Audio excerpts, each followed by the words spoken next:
சகோதர சகோதரிகளே, இது தாய்மொழி அவையானது ஆண்டின் பொதுக்காலத்தினுடைய 6வது ஞாயிற்றுக்கிழமையை கொண்டாடினாலும் இன்னும் சிறப்பாக ஞாயிற்றுக்கிழமையை இந்த பாலசபையினுடைய நாளாக இந்த போடி சைவம் என்று சொல்லக்கூடிய 19ஆம் நூற்றாண்டிலே துவங்கப்பட்ட இந்த சபைக்கூடு விழாவிற்கு திருச்சபையிலே இந்த அன்பு குழந்தைகள் எவ்வளவு மையமாக இருக்கிறார்கள், இந்த திருச்சபை எதிர்காலத்தினுடைய தூண்களாக இருக்கிறார்கள், விசுவாசத்தை பரப்பக்கூடிய விழுதுகளாக இருக்கிறார்கள் என்பதை சிந்திப்பதற்காக இன்றைய நாளிலே திருச்சபையை நமக்கு கொடுத்து அவருடைய இந்த பிரசனம் அவர்கள் திருச்சபை இருக்கக்கூடிய இந்த பங்கேற்பு எதிர்கால திருச்சபைய அடித்தளமாக இந்த திருச்சபை உருவாக்கக்கூடிய கட்டமைப்பாக இருக்கும் என்பதை சுட்டிக்காட்டுவதற்காக இந்த நாளை பாலசபையை கொண்டாடுகிறோம். இன்னும் சிறப்பாக அதனுடைய தலைப்பாக திருப்பாடல் 1:8 இன்றைக்கு திருச்சபை நமக்கு சிந்திக்க அழைக்கப்படுகிறது. எனக்கு சாட்சிகளாய், ஆண்டவருக்கு சாட்சிகளாய் இந்த அன்பு குழந்தைகள் வாழ்வதற்காக ஒரு அழைப்பை கொடுப்பதாக கூட இன்றைய சிந்தனை அமைவதை பார்க்கிறோம். என் அன்பிற்குரிய சகோதர சகோதரிகள், ஒரு அருமையான ஒரு வீடியோவை பார்க்கிறது. அந்த வீடியோவிலே ஒரு அன்பு குழந்தையும் ஒரு தாயும் தன்னுடைய இந்த மக்கள் செல்லக்கூடிய நடைபாதைகளை நடந்து கொண்டு போய் கொண்டிருக்கிறார்கள். அப்படி நடந்து கொண்டு போய் கொண்டிருக்கின்ற பொழுது அந்த தாயார் கல்வி குழந்தைய களத்தை இறுதிப்படுத்திக் கொண்டு அந்த நடைபாதையிலே நடந்து சென்று கொண்டிருக்கிறார். அப்படி சென்று கொண்டிருக்கின்ற அந்த நடைபாதையிலே ஒரு பிச்சைக்காரன் ஒருவர் பிச்சை ஏற்றுக் கொண்டிருக்கிறார். இதை பார்க்கின்ற பொழுது இந்த சிறு குழந்தைக்கு மனதிலே ஏதோ ஒரு எண்ணம் இருக்கிறது. தனது பசிகளுக்காக எதிராக கொடுக்க வேண்டும் என்று அந்த சிறு குழந்தையை தாயை பார்த்து அவன் பிச்சை கேட்டுக் கொண்டிருக்கின்ற பொழுது அந்த தாயானவர்கள் அந்த அன்பு குழந்தை களத்தை பிடித்துக் கொண்டு தொடர்ந்து இருந்து கொண்டே நடந்து கொண்டு போய்விடுகிறார். இந்த அன்பு குழந்தை பார்க்கின்றது. சற்று குழந்தை நடந்து சென்ற பொழுது இந்த குழந்தை தனக்கு பசிக்கின்றது என்று சொல்லி இந்த தாயிடம் சொல்லுகின்ற பொழுது அந்த தாயாருடைய தன்னுடைய கைப்பையில் இருக்கக்கூடிய அந்த பாலை எடுத்து அந்த குழந்தைக்கு கொடுத்தார். அந்த குழந்தை இந்த பாலை குடிப்பதற்காக வாங்குகின்றது. தன் தாயை வாங்கிய உடனே வாங்கி கையில் வைக்கின்ற பொழுது அந்த குழந்தை அந்த தாய்க்கு திடீரென அலைபேசி வந்துவிடுகிறது. எனவே அந்த அலைபேசியை எடுத்து அந்த தாயார் பேசிக் கொண்டிருக்கிறார். அப்படி பேசிக் கொண்டிருக்கின்ற பொழுது இந்த குழந்தையாக உடனடியாக இருந்து ஓடி வந்து அந்த பிச்சையை எடுத்துக் கொண்டிருந்த அந்த மனிதனுக்கு அந்த பானை கொடுத்து அவனுக்கு உதவி செய்கிறது. சற்று நேரத்தில் தாய்ப்பாளர் என் அன்பு குழந்தையை காணொலியை திரும்பி பார்க்கின்ற பொழுது அந்த குழந்தையானது அந்த அன்பு பிச்சைக்காரனுக்கு தன்னை விழுந்த பானை கொடுத்துக் கொண்டிருந்தது. என் அன்பிற்குரிய சகோதர சகோதரிகளே, குழந்தையும் தெய்வமும் உணர்ந்தால் ஒன்று. குழந்தைகள் கடவுளுக்கு மேலானவர்கள், கடவுளையோடு இருப்பவர்கள், இந்த சமூகத்தில் அத்தகையவர்களாக வாழ்வுகள் என்பதைத்தான் இது ஒரு நிகழ்வானது எட்டி காட்டுகிறது. அதைத்தான் பாலசபை திருவிழாவிலே நாம் கொண்டாடி சிந்திக்க இருக்கிறோம்.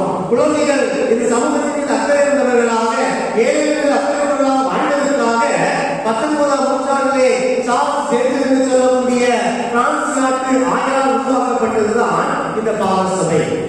அந்த காலத்திலே பல்வேறு நாடுகளுக்கு பொருளாதார உதவி தேவைப்பட்டது.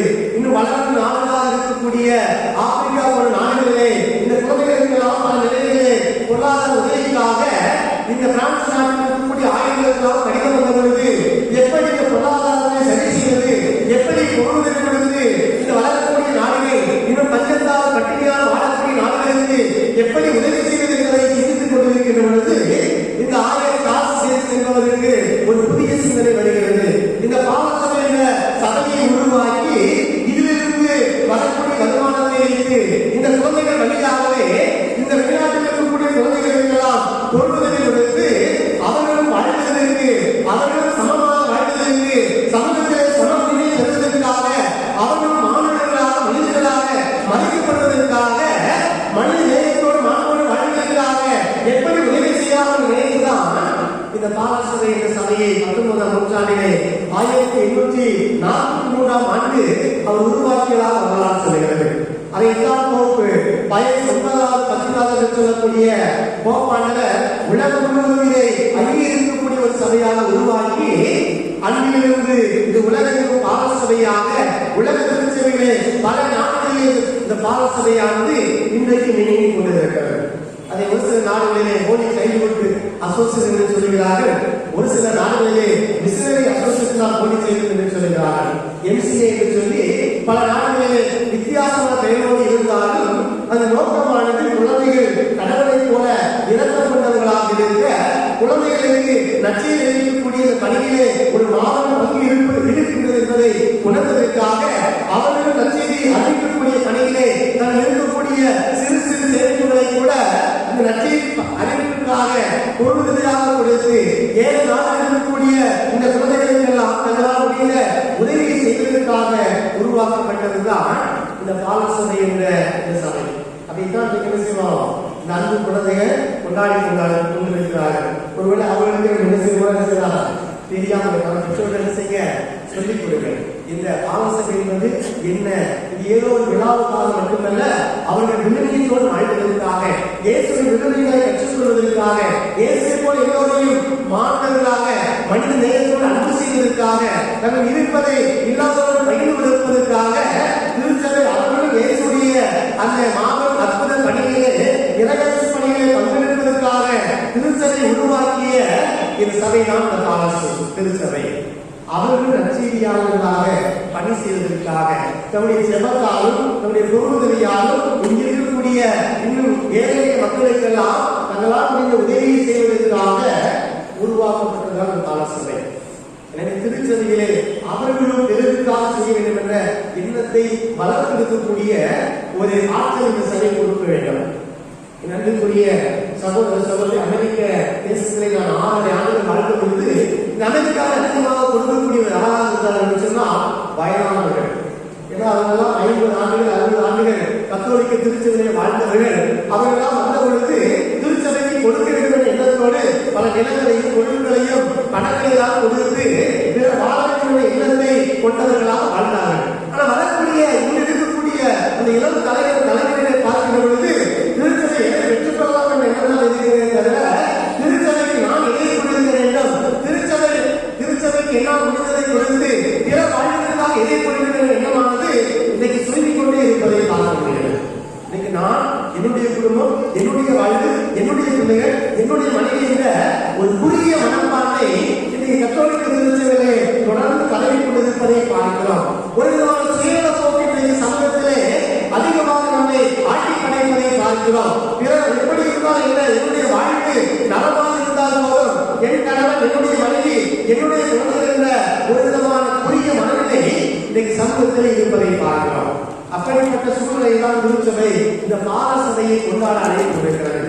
இந்த குறுகிய மனத்தோடு நாம் வாழ்வதில்லாமல் நம்முடைய பிள்ளைகளும் ஒரு பரந்த மனப்பான்மையோடு நம்ம நிற்பதை கொடுக்கக்கூடிய மனநிலை கொண்டவர்களாக, எனக்கு வேண்டும் என்ற மனநிலையிலிருந்து பிறருக்கு கொடுக்க வேண்டும் என்ற மனநிலையோடு வாழ்வதற்காக, அவர்களை தயார் செய்வதற்காக, அவர்களுக்கு ஞானத்தை கொடுப்பதற்காக, அவர்களுக்கு இயேசுவின் விருதுகளை கற்றுக் கொடுப்பதற்காகத்தான் இந்த பாலசபையை உருவாக்கி அவர்களையும் இந்த இயேசுடைய அன்பு பணியாளர்களாக, நற்செய்தி பணியாளர்களாக, சிறந்த பெரியவர்களாக, பிறரை வாழ்வதற்கு அக்கறையுள்ளவர்களாக வாழ்வதற்காக இந்த குழந்தைகளை உருவாக்குவதற்காகத்தான் திருச்சபை ஒரு அழைப்பை கொடுத்து இந்த விழாவை கொண்டாடுகிறது.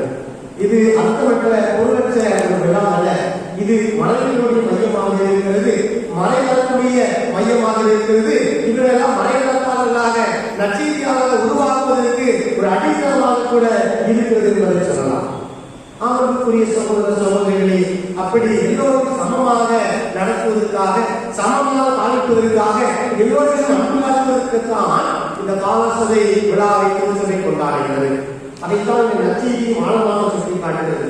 ஆண்டவர் இயேசு கிறிஸ்து சமூகத்திலே ஒதுக்கப்பட்ட ஒரு மனிதனை, சமூகத்திலே தாழ்த்தப்பட்ட ஒரு மனிதனை, சமூகத்திலிருந்து விரட்டடிக்கப்பட்ட மனிதனை அவரையும் சமமாக நடத்துவதற்காக ஆண்டவர் இயேசு கிறிஸ்து சமூகத்திலே ஒருவராக மீண்டுமாக மாற்றுவதற்காக அவனை வரவேற்று தொட்டு அவனை குணப்படுத்தி அவனை மீண்டுமாக சமூகத்துடைய மையமாக மாற்றுவதை பார்க்கிறோம்.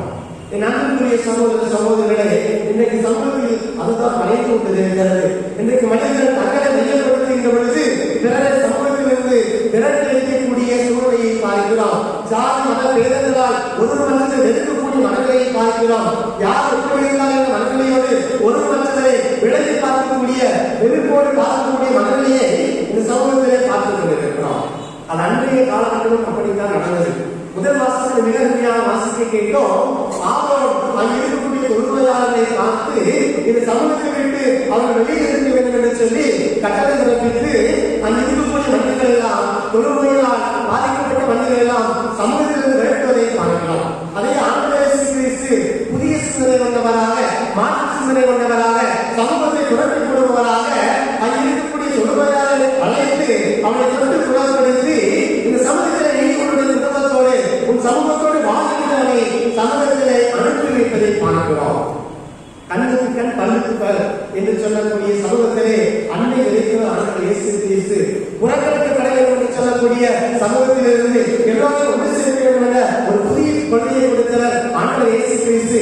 எல்லோரும் சமூகத்திலே சமமாக இருக்க வேண்டும் என்ற மாபெரும் புதிய எண்ணத்தை இந்த சமூகத்திலே உருவாக்கி கொடுத்து எல்லோரும் அன்பு செய்கிறவராக, எல்லோரையும் கொண்டவராக, எல்லோரையும் குணப்படுத்தியவராக, எல்லோரையும் தன்பால் ஈர்த்துக் கொண்டவராக இருந்தவர்தான் ஆண்டவர் இயேசு கிறிஸ்து.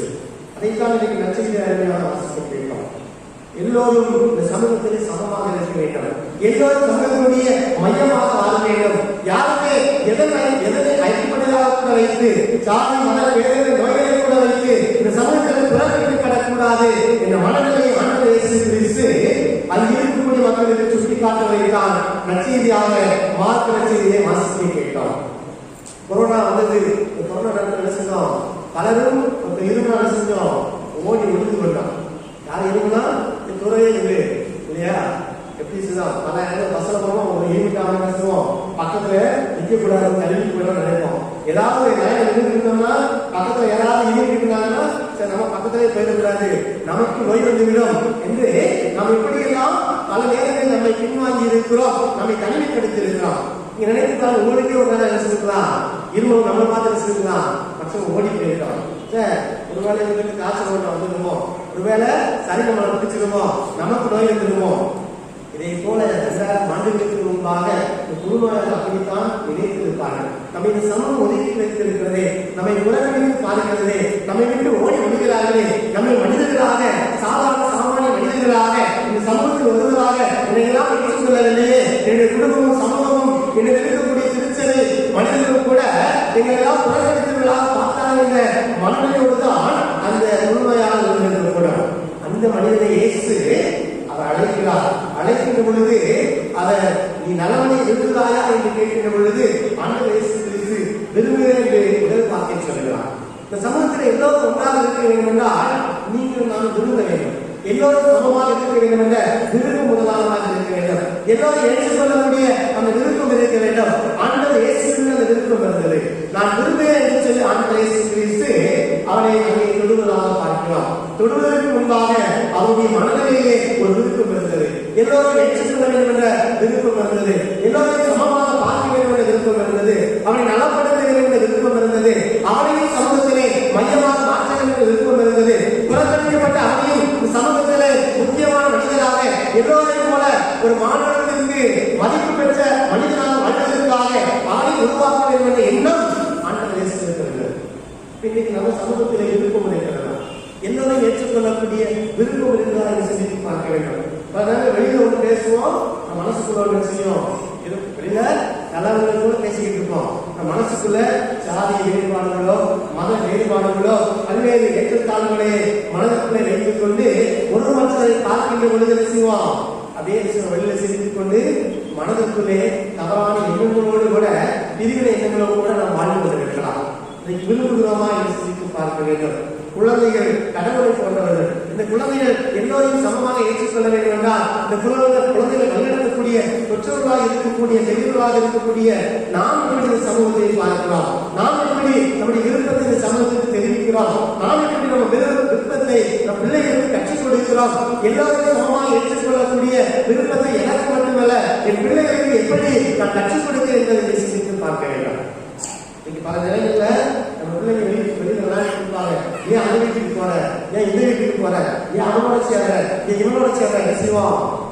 நம்ம விருப்பத்தை தப்பு தப்பா சொல்லி காட்டுவோம். நீ அவனோட சேராத, இவனோட சேராத, அங்க போகாத, அந்த சேனலோட சேராத, இந்த பசங்களோட சேராத. குழந்தைகள் கடவுளை போல ஒன்று சேர்ந்து வாழ வேண்டும் நினைத்தாலும் நம்முடைய தவறான விருப்பங்களைத்தான் இந்த சமூகத்தை சொல்லிக் கொடுக்கிறதை தவிர சரியான விருப்பங்களை, எல்லோரையும் ஏற்றுக்கொள்ளக்கூடிய விருப்பங்களை, எல்லோரையும் சமமாக பாதிக்கக்கூடிய விருப்பங்களை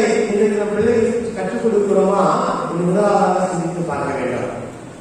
இரண்டாவதாக வரவேற்கக்கூடிய மனநிலை இருக்க வேண்டும். எல்லோரும் இன்றைக்கு சமமாக வரவேற்கிறோமா? இயேசு சமாரியர்களையும் கனானியர்களையும் யூதர்களையும் கிரேக்கர்களையும் சமமாக வரவேற்றதாக விவிலியத்திலே பார்க்கிறோம். அவரை ஏற்றுக்கொள்ளாத மனிதர்கள் பலர் இருந்தாலும் கூட இயேசு எல்லோரையும் சமமாக ஏற்றுக்கொண்டதாக விவிலியத்திலே வாசிக்கின்றோம். எல்லோரையும் சமமாக வரவேற்கக்கூடிய மனநிலை இருந்தது. இவன் தான் வரவேற்கும், இவன் தான் வரக்கூடாது என்ற மனநிலையோடு இல்லாமல் எல்லோரையும் வரவேற்கக்கூடிய மனநிலை இயேசுவிற்கு இருந்தது. ஆனால் இன்றைக்கு இந்த சமூகத்திலே அப்படிப்பட்ட வரவேற்பு இருக்கிறதா என்று சிந்தித்து பார்க்க வேண்டும். இன்றைக்கு பல்வேறு கத்தோலிக்க திருச்சி வளரக்கூடிய திருவிழாக்களில் கூட ஒரு சில ஊர்களில் அவன் சாதியை அடிப்படையாக கொண்ட அனுமதியாக மட்டும்தான் திருவிழா கிடைக்கிறாங்க. இன்னைக்கு இந்த ஜாதி இருந்தா இந்த ஜாதிக்கான சாமியாராக செய்யணும், பூஜைக்கு கூப்பிடணும். எங்க வீட்டு கல்யாணம்னா எங்க ஜாதியை சார்ந்த சாமியார் தான் கூப்பிடணும். எங்க வீட்டுல ஊர் திருவிழா இருந்தா இந்த ஜாதி சாமியார் செய்யணும், 10 நாளைக்கு திருவிழாவுக்கு கூப்பிடணும். இன்னைக்கு மனநலம் அப்படித்தான் இருக்கிறது. மனிதனும் அப்படித்தான் இருக்கிறார்கள், குருக்களும் அப்படித்தான் இருக்கிறார்கள், அருட்சவரும் நன்மையாளரும் அப்படிப்பட்ட ஒரு பாவ வாழ்ந்தால் இன்றைக்கு தங்களையே சிக்கிக்கொண்டு இன்னைக்கு வாழ்ந்து கொண்டிருக்கிறார்கள். திருச்சி அப்படிதான் இருக்குது. எல்லோரும் வரவேற்கலாமா? கிடையாது. என்னுடைய ஜாதிக்காரர்களை, என்னுடைய மதக்காரர்களை, எனக்கு தெரிந்தவர்களை, எனக்கு பிரயோஜனமானவர்களை எனக்கு யார் பயன்படுத்தார்களோ அவரை மட்டும்தான் வரவேற்கக்கூடிய மனநிலையோடு என்னுடைய ஜாதி, என்னுடைய மதம் என்ற ஒரு தவறான போக்கில் கூட இன்னைக்கு சமூகம் திருச்சபை வாழ்ந்து கொண்டிருக்கிறது. இயேசு அப்படிப்பட்ட ஒரு மனநிலையை சுட்டிக்காட்ட விரும்பவில்லை. எல்லோரையும் சமமாக வரவேற்க வேண்டும் என்பதுதான் அந்த தொழுநோயாளரை இயேசு வரவேற்பதை பார்க்கலாம். அவருக்கு விருப்பம் மட்டுமல்ல, அந்த விருப்பத்தோடு கூடிய செயல்பாடாக அவர் அந்த தொழுநோயாளரை தனக்கு அருகிலே வர வைத்தார், தன்னோடு பேச வைத்தார், தன்னிடம் இருக்கக்கூடிய அளவை கேட்பதற்கு கூட வாய்ப்பை கொடுக்கக்கூடிய கடவுளாக, தன்னோடு உரையாடக்கூடிய இந்த வாய்ப்பை கொடுப்பவராக ஆண்டவர் இயேசு கிறிஸ்து விவிலியத்திலே மிக தெளிவாக சுட்டிக்காட்டப்படுகிறார். நாம் நம்முடைய எல்லோரையும் சமமாக வரவேற்கக்கூடிய மனநிலையை நம் பிள்ளைகளுக்கு கற்றுக் கொடுக்கிறோமா? எல்லோரோடும் சேர்ந்திருக்கக்கூடிய விருப்பத்தை மட்டுமல்ல, எல்லோரையும் வரவேற்கக்கூடிய ஒரு விருப்பத்தை. என் பிள்ளைகள் யாரையும் என் வீட்டுக்கு கூட்டு வரலாம், எந்த ஜாதிக்காரராக இருந்தாலும் சரி, எந்த மதத்தை சார்ந்தவராக இருந்தாலும் சரி, நண்பராக யாரையும் அழைத்து வந்தாலும் அவர்களை சமமாக நடக்கக்கூடிய அந்த தத்துவத்தை நாம் அவர்களுக்கு கற்றுக் கொடுக்கிறோமா? வரவேற்கக்கூடிய அந்த பண்பை கற்றுக் கொடுக்கிறோமா என்று சிந்தித்து பார்க்க வேண்டும். அதை சொல்லிக் கொடுத்தோம்னா அந்த குழந்தைகள் இன்னும் அதிக மேலாக புனிதத்தில் வளரக்கூடியவர்களாக, இந்த திருச்சபையுடைய புனித நற்செய்தியாளர்களாக மாறுவார்கள் என்பதைத்தான் அந்த பாலசபைக்கு நமக்கு சுட்டி காட்டுகிறது. மூன்றாவதாக நற்செய்தியை பார்க்கிறோம். ஆண்டவர் இயேசு கிறிஸ்து தொழுநோயாளரை துடிக்கிறார். சமூகத்தில் தீட்டாக தாக்கக்கூடிய மனிதர்களை அவர் தொட வேண்டும் என்று ஆசைப்படுகிறார். நான் உன்னை தொடுகிறே நீ நலமடைவாய் என்று சொல்லி ஆண்டவர் இயேசு கிறிஸ்து நற்செய்தியை தொட்டு அவருக்கு நலம் கொடுப்பதை பார்க்கிறோம். அவரை தீட்டாக பார்க்கவில்லை, அவரை உறவாக பார்க்கிறார், மனிதனாக பார்க்கிறார், கடவுளின் சாணலாக பார்க்கிறார், மாநிலத்தில் உயர்ந்தவராக பார்க்கிறார், சான்று மிக்கவராக மகிழ்ச்சி மிக்க மனிதனாக அவரை பார்த்து ஆண்டவர் இயேசு கிறிஸ்து தொட்டு அவரை குணப்படுத்தி அவரை சமூகத்திலே எல்லோரையும் போல சமமான ஒரு மனிதனாக மாற்றுவதை பார்க்கிறோம். ஆண்டவர் இயேசு கிறிஸ்து ஒரு அற்புதமான ஒரு கொடையை அவருக்கு மட்டுமல்ல அவருடைய குடும்பத்திற்கு கொடுக்கிறார். பல நாட்களாக பிரிந்த அந்த குடும்பத்திற்கு நீ சென்று உன் குடும்பத்திற்கு சென்று உன் குடும்பத்தோடு சமூகத்தோடு நீ மகிழ்ச்சியாக வாழ்வதற்கு நான் உன்னை கொடுக்கிறேன், நான் உன்னை குணப்படுத்தேன் என்று சொல்லி ஆண்டவர் இயேசு கிறிஸ்து அவரை தொட்டு குணப்படுத்துவதாக பார்க்கிறோம். நன்மைக்குரிய சகோதரர்களே, இன்றைக்கு நாம் அதே மனநிலையை நம் பிள்ளைகளுக்கு சொல்லிக் கொடுக்கிறோமா என்று சிந்தித்து பார்க்க வேண்டும். இவர்களை குணப்படுத்த வேண்டும் என்ற எண்ணம் நமக்கு இருக்க வேண்டும். இந்த சமூகத்தில் ஏழ்மையினாலும் வறுமையினாலும் தன்னுடைய பொருளாதார பின்னணி சூழலினாலும் பலருடைய வாழ்விலே நோயாளிகளைப் போல இந்த சமூகத்தில் புறந்தள்ளப்பட்டவர்களாக ஒதுக்கப்பட்டவர்களாக இருந்தாலும் கூட அவர்களையும் தொட்டு குணப்படுத்துவதற்கு, அவர்களுக்கு நம்மால் வந்து உதவி செய்வதற்கு, நம்மளை இருக்கக்கூடிய பொருளையோ பணத்தையோ கொடுத்து அவர்களை கொள்வதற்கு, ஒரு வாழ்வை கொள்வதற்கு, அது நலிந்த வாழ்வை கொடுத்து நாம் மீண்டும் அவருடைய வாழ்விற்கு ஒரு புத்துணர்ச்சியை கொடுப்பதற்கு நாம் தயாராக இருக்கிறோமா என்று சிந்தித்து பார்க்க வேண்டும். பாலசபை என்பது தொழுவதற்கான ஒரு வாய்ப்பு.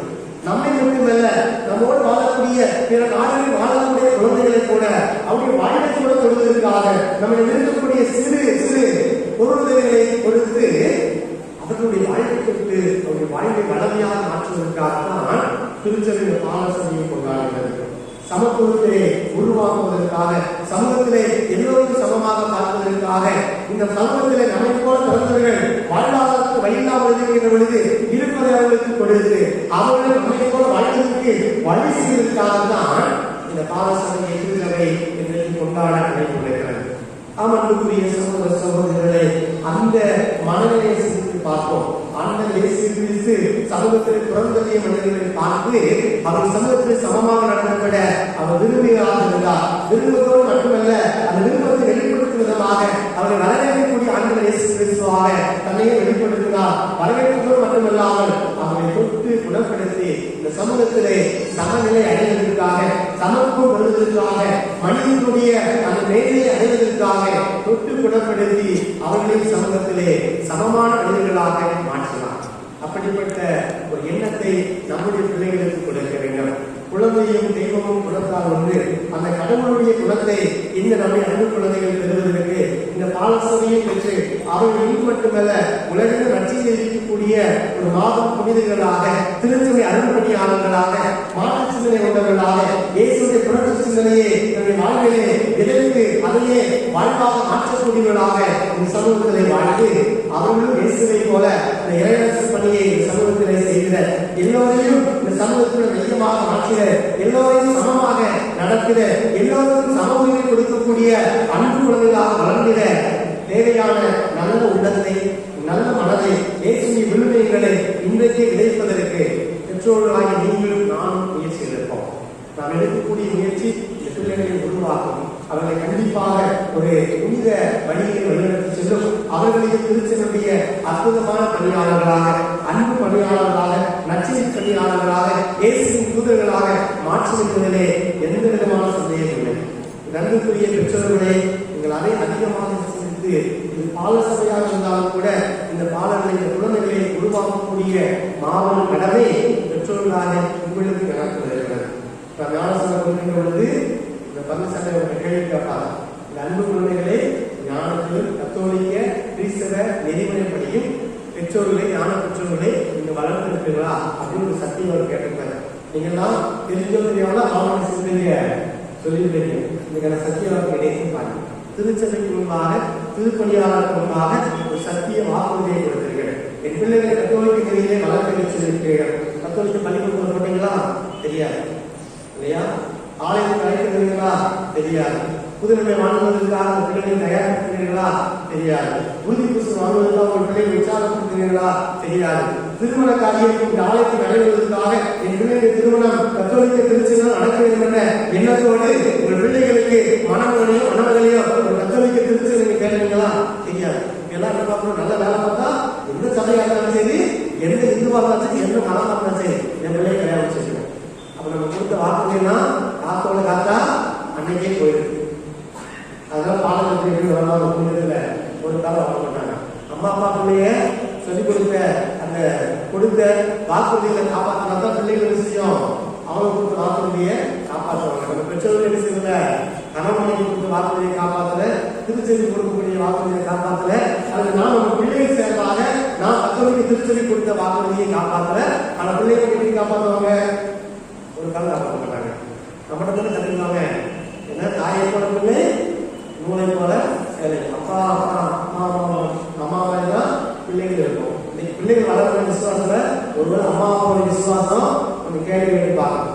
என் பிள்ளைகளை எப்படி வளர்த்திருக்கிறேன், விசுவாச வாழ்வுக்கு எவ்வளவு முக்கியத்துவம் கொடுக்கிறேன், அவன் ஆலோசனையோ என் குடும்பத்தில் ஒரு அங்கத்தினராக உறுப்பினராக இருக்கிறான். அந்த பிறந்த குழந்தைக்கு நான் எவ்வளவு முக்கியத்துவம் கொடுக்கிறேன்.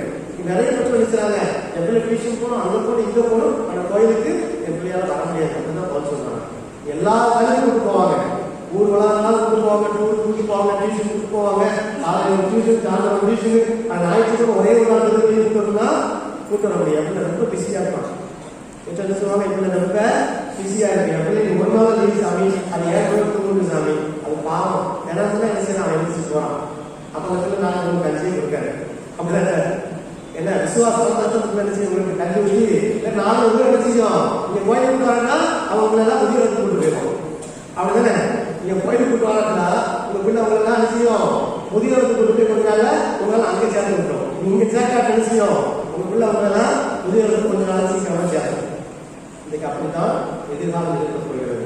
நன்றி சகோதர சகோதரே, நம்முடைய அன்பு பிள்ளைகளை கிறிஸ்து நெறியிலே வளர்த்தெடுத்து அவர்களும் இந்த திருச்சபையிலே புனிதர்களாக நற்செய்தியாளர் வாழ்வதற்கு கிறிஸ்துடைய விழுமியங்களை கற்றுக் கொடுப்பதற்கு நீங்கள் வாய்ப்புகளை உருவாக்கி கொடுங்கள். பிள்ளைகளை சமூகத்திலே அருமையான பிள்ளைகளாக கிறிஸ்தவ பிள்ளைகளாக வளர்த்தெடுங்கள். அந்த பிள்ளைகள் திருச்சபை தூண்களாக உங்கள் குடும்பத்துடைய ஆணைகளாக உங்கள் குடும்ப பாரம்பரியத்தை பாதுகாக்கக்கூடிய பிள்ளைகளாக உங்களுக்கும் உங்களுடைய சமூகத்திற்கும் உடைய உறவுகளுக்கும் நற்பெயரை பெற்றுத் தரக்கூடிய சான்றுகளாக சமூகத்தை மாறுவார்கள்.